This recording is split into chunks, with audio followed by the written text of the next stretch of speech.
सभी भक्तों को जय श्री राम। तो आइए रामचरितमानस का संध्या का पाठ हम एक साथ शुरू करते हैं और इस धर्म की राह पर एक बार फिर से चलते हैं। दोहा। सिय की पिय संगु परिहरहि, लखुन की रहेहि धाम। राजू की भूंजब भरतपुर, नृपु की जियहि बिनु राम। क्या सीता जी अपने पति अर्थात श्री रामचंद्र जी का साथ छोड़ देंगी? क्या लक्ष्मण जी श्री रामचंद्र जी के बिना घर रह सकेंगे? क्या भरत जी श्री रामचंद्र जी के बिना अयोध्यापुरी का राज्य भोग सकेंगे? और क्या श्री रामचंद्र जी के बिना जीवित रह सकेंगे? अर्थात न सीता जी यहाँ रहेंगी, न लक्ष्मण जी रहेंगे, न भरत जी राज्य करेंगे और न राजा ही जीवित रहेंगे। सब उजाड़ हो जाएगा। अस बिचारी उर छाड़हु कोहु, शोक कलंक कोठी जनी होहु।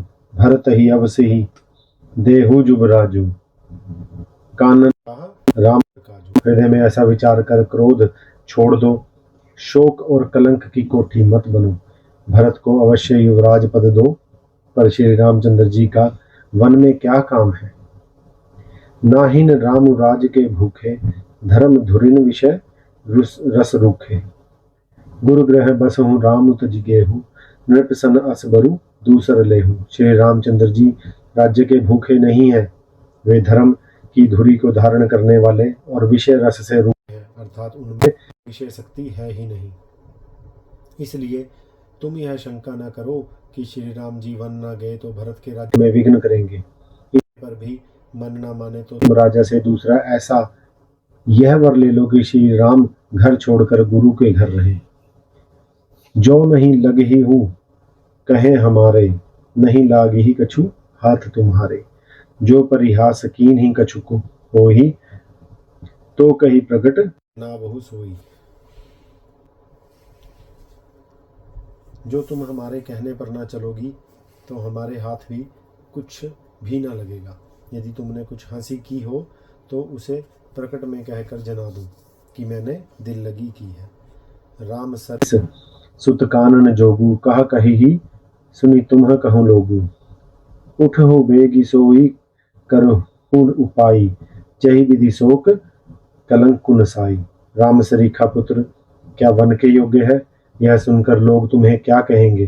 जल्दी उठो और वही उपाय करो जिस उपाय से इस शोक और कलंक का नाश हो। छंद। जही भांति शोकु कलंकु, जाई उपाय करी कुल पालही। हठी फेरू राम ही जात बन, जनी बात दूसरी चालही। जिमि भानु बिनु दिनु प्राण बिनु, तनुचंद बिनु जामि जामिनी।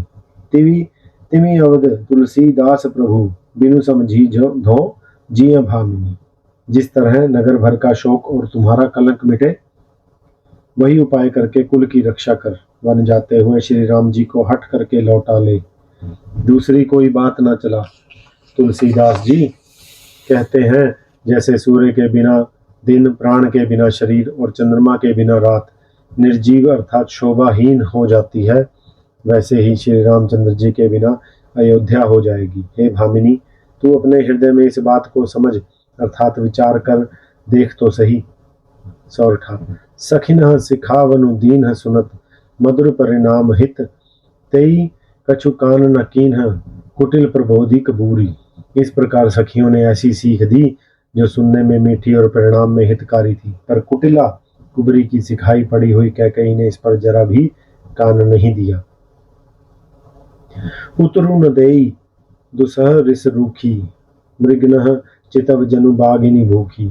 व्याधि असाधी जानी तिह त्यागी, चली कहत मति मंद अभागी। कैकेयी कोई उत्तर नहीं देती, वह दुसह दुख क्रोध के मारे रूखी अर्थात बेमुरव्वत हो रही है। ऐसे देखती है मानो भूखी बागिन हरिणियों को देख रही हो। तब सखियों ने रोग को असाध्य समझकर उसे छोड़ दिया। सब उसको मंदबुद्धि अभागिनी कहती हुई चल दी। राजू करत यह दई बिगोही, के कीन सी अस जस करे न कोई। यही विधि बल पही पुर नर नारी, देही कुचाली कोटिक गारी। राज्य करते हुए इस कैकेयी को देव ने नष्ट कर दिया। इसने जैसा कुछ किया वैसा कोई भी ना करेगा। नगर के सब स्त्री पुरुष इस प्रकार विलाप कर रहे हैं और उस कुचाली कैकई को करोड़ों गालियां दे रहे हैं। जर ही विषम जर ले ही उसासा, कवनि राम बिनु जीवन आसा।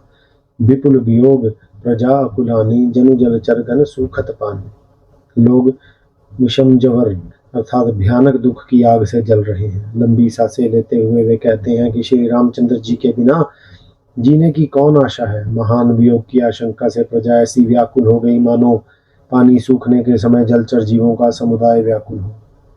अति विषाद बस लोग लुगाई, गए मातु पही राम गोसाई। मुख प्रसन्न चित चौगुन चाऊ, मिटा सोच जनी राखे राव। सभी पुरुष और स्त्रियां अत्यंत विषाद के वश हो रहे हैं। स्वामी श्री रामचंद्र जी माता कौशल्या के पास गए। उनका मुख प्रसन्न है और चित्त में चौगुना चाव अर्थात उत्साह है। यह सोच मिट गया है कि राजा कहीं रख न ले। श्री राम जी को राज तिलक की बात सुनकर विषाद हुआ था कि सब भाइयों को छोड़कर बड़े भाई मुझको ही राज तिलक क्यों होता है। अब माता कैकेयी की आज्ञा और पिता की मौन सम्मति पाकर वह सोच मिट गई। दोहा। नव गयंदु रघुबीर मनु, राजू अलान समान।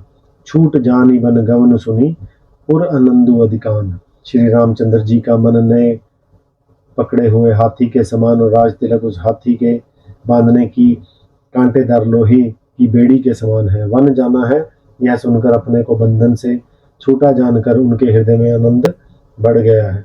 रघुकुल तिलक जोरि दो हाथा, मुदित मातु पद नायऊ माथा। दी नहीं आशीष लाई, भूषण बन निछावर कीन्हे। रघुकुल तिलक श्री रामचंद्र जी ने दोनों हाथ जोड़कर आनंद के साथ माता के चरणों में सिर नवाया। माता ने आशीर्वाद दिया, अपने हृदय से लगा लिया और उन पर गहने तथा कपड़े ने छावर किए। बार बार मुख चुंबती माता, नयन नेह जलु पुलकित गाता। गोद राखी पुनि हृदय लगाए, स्त्रवत प्रेम रस पैद सुहाए। माता बार बार श्री रामचंद्र जी का मुख चूम रही है। नेत्रों में प्रेम का जल भर आया है और सब अंग पुलकित हो गए हैं। श्री राम को अपनी गोद में बैठाकर फिर हृदय से लगा लिया। सुंदर स्तन प्रेम रस दूध बहाने लगे। प्रेम प्रमोद न कछु कही जाई, रंक धनद पद भी जनु पाई। सादर सुंदर बदन निहारी, बोली मधुर बचन मत महतारी। उनका प्रेम और महान आनंद कुछ कहा नहीं जाता, मानो कंगाल ने कुबेर का पद पा लिया हो। बड़े आदर के साथ सुंदर मुख देखकर माता मधुर वचन बोली, कहु तात जननी बलिहारी, कभी लगन मुद मंगलकारी। सुकृत सील सुख सुहाई, जन्म लाभ कही अवधि अघाई। हे तात, माता बलिहारी जाती है, कहो वह आनंद मंगलकारी लगन कब है। जो मेरे पुण्यशील और सुख की सुंदर सीमा है और जन्म लेने के लाभ की पूर्णतम अवधि है। दोहा। जेहि चाहत नर नारी सब, अति आरत एहि भांति।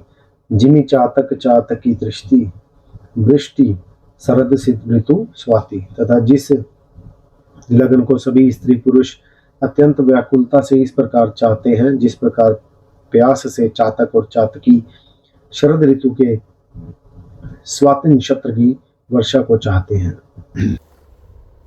तात जाऊं बलि बेगी नहाऊं, जो मन भाव मधुर कछु खाऊं। पितु समीप तब जायो भैया, भई बड़ी बार जाई बलि मैया। हे तात, मैं बलैया लेती हूँ, तुम जल्दी नहा लो और जो मन भावे कुछ मिठाई खा लो। भैया, तब पिता के पास जाना, बहुत देर हो गई है, माता बलिहारी जाती है। मातु बचन सुनी अति अनुकूला, जनु स्नेह सुर तरु के फूला। सुख मकरंद भय श्री मूला, निरखी राम मनु भवन न भूला। माता के अत्यंत अनुकूल वचन सुनकर जो मानो स्नेह रूपी कल्प वृक्ष के फूल थे, जो सुख रूपी मकरंद अर्थात पुष्प रस से भरे थे और श्री राज लक्ष्मी के मूल थे, ऐसे वचन रूपी फूलों को देखकर श्री रामचंद्र जी का मन रूपी भौरा उन पर नहीं भूला। धर्म धुरीन धर्म गति जानी, कहे मात सन अति मृदुबानी। पिता दीन मोहि कानन राजू, जहाँ सब भांति मोर बड़काजू।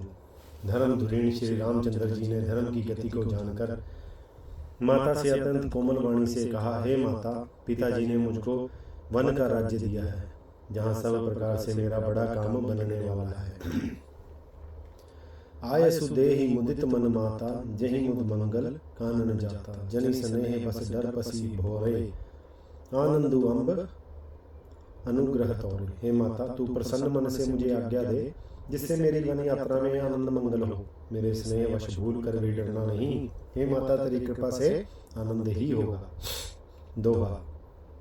बरस चारि दस विपिन बसी, करि तू बचन प्रणाम। आई पाए पुनि देख हूँ, मन जनी कर सिमलान। 14 वर्ष में वन में रहकर पिता जी के वचन को प्रमाणित अर्थात सत्य कर, फिर लौट कर तेरे चरणों का दर्शन करूंगा। तू मन को मलान अर्थात दुखी न कर। वचन विनीत मधुर रघुबर के, सरसम लगे मातु उर करके। सहमी सूखी सुनी शीतली बानी, जिमी जवास परे पावस पानी। रघुकुल में श्रेष्ठ श्री रामचंद्र जी के ये बहुत ही नम्र और मीठे वचन माता के हृदय में बाण के समान लगे और कसकने लगे।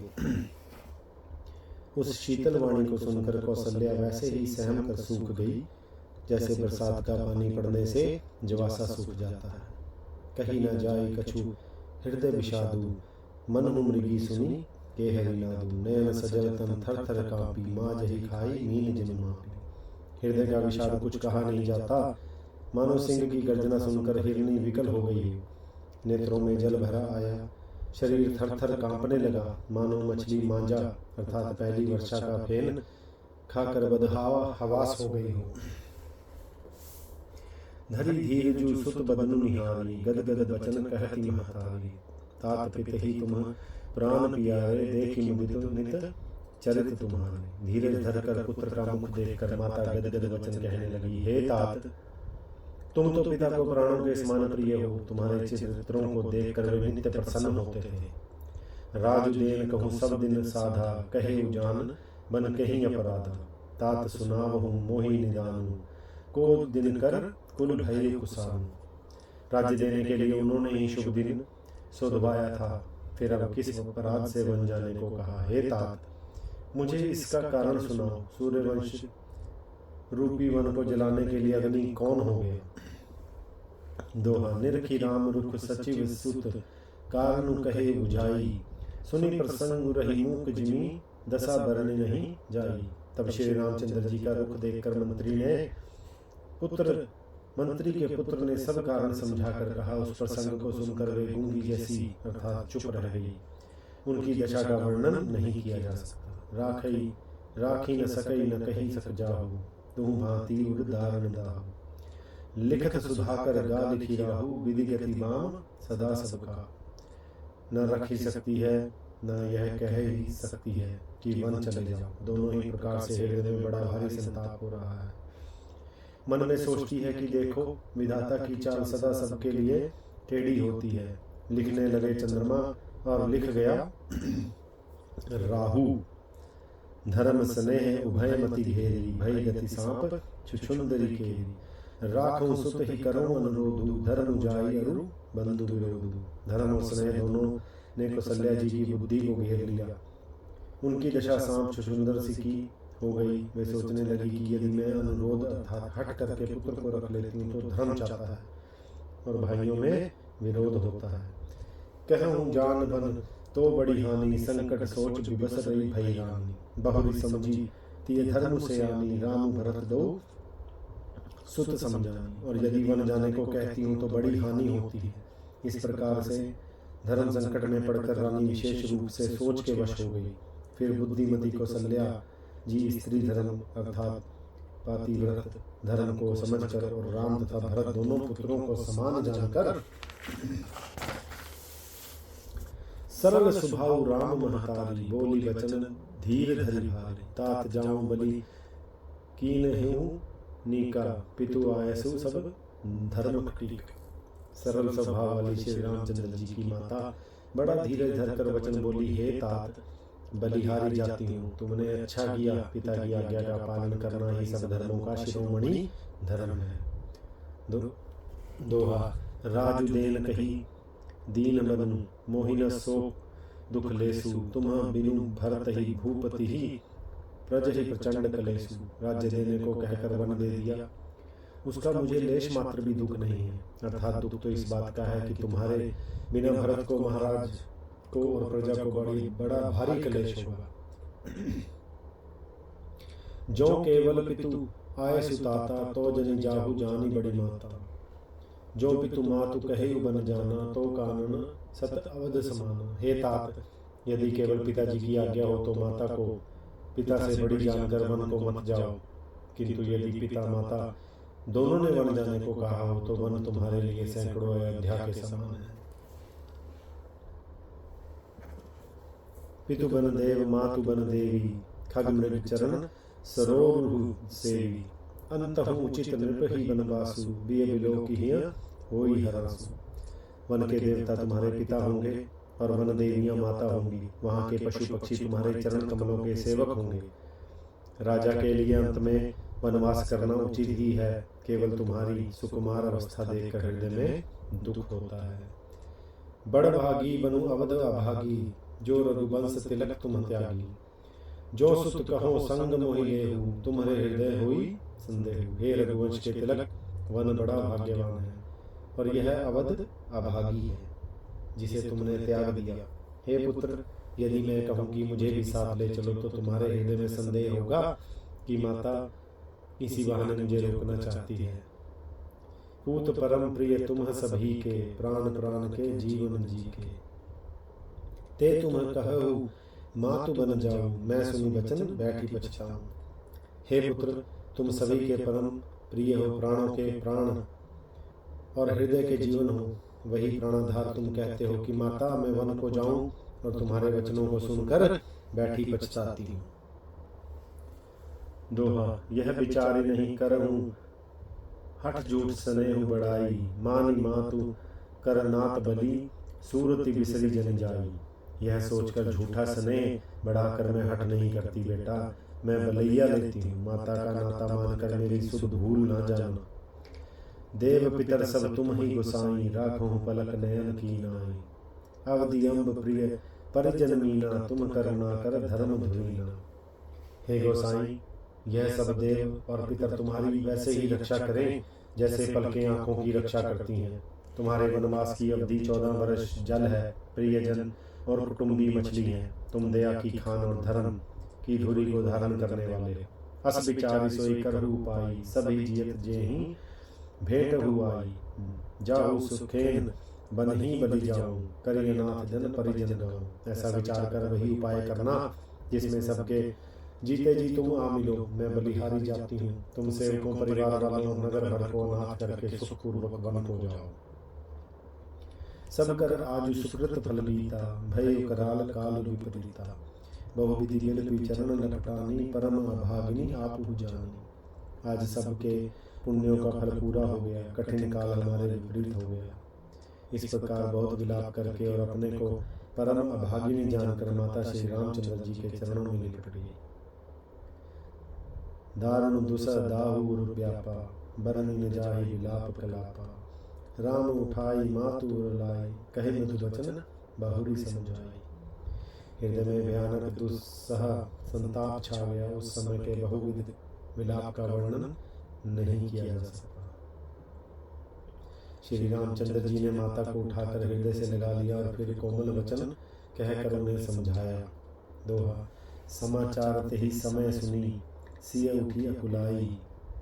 जाई सासु पद कमल जुग, बंदी बैठी सिरुनाई।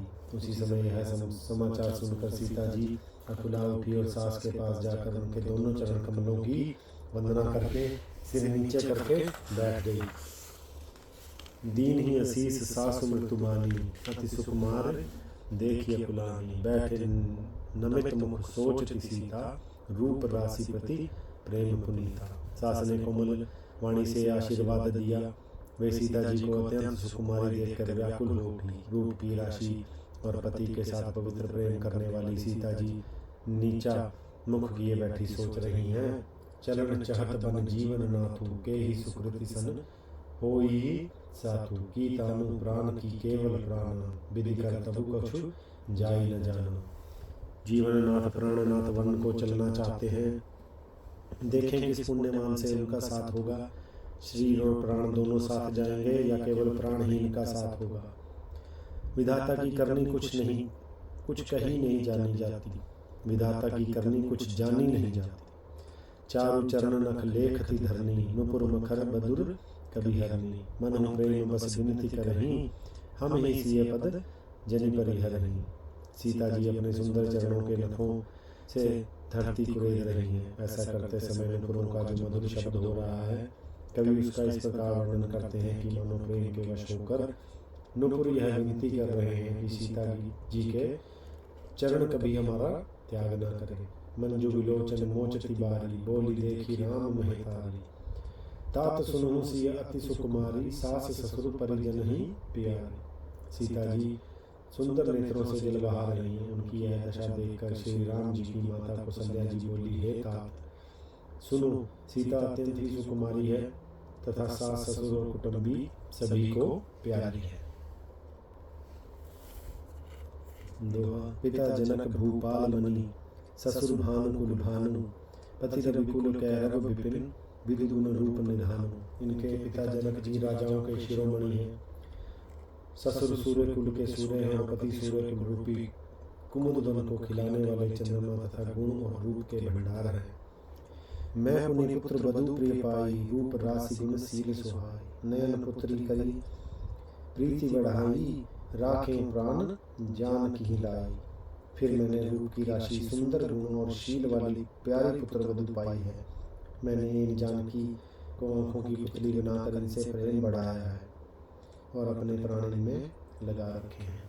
कल्प बेल जिमी बहु विधि लाली, सिंची स्नेह सलिल प्रतिपाली। फूलत फलत भयो विधि बामा, जानी न जाए कहा परिणामा। इन्हें कल्पलता के समान मैंने बहुत तरह से बड़े लाड़ चाव के साथ स्नेह रूपी जल से सींच कर पाला है।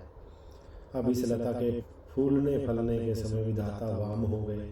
कुछ जाना नहीं जाता कि इसका परिणाम क्या होगा। पलंग पीठ तजी गोद हिंडोरा, सीना दीन पगु अवनि कठोरा। जियन मूरी जिमि जोगवत रहूं, दीप बाति नहीं टारन कहूं। सीता ने पर्यंक पृष्ठ अर्थात पलंग के ऊपर गोद और हिंडोलों को छोड़कर कठोर पृथ्वी पर कभी पैर भी नहीं रखा। मैं सदा संजीवनी जड़ी के समान अर्थात सावधानी से इनकी रखवाली करती रही हूँ। कभी दीपक की बत्ती हटाने को भी नहीं कहती। सोई सिय चलन चहित बनसा था, आए सु कहा होई रघुनाथा। चंद किरण रस रसिक चकोरी, रवि रुख नयन सकैल किमि जोरी। वहाँ सीता अब तुम्हारे साथ वन चलना चाहती है। हे रघुनाथ, उसे क्या आज्ञा होती है। चंद्रमा की किरणों का रस अर्थात अमृत चाहने वाली चकोरी सूर्य की ओर आंख किस तरह मिला सकती है। तो आज के लिए हम यहाँ पर विश्राम देंगे रामचरितमानस के पाठ को, और कल सुबह हम फिर यहीं से इसको आरंभ करेंगे। तो मुझे तब तक के लिए आज्ञा दीजिए। जय श्री राम।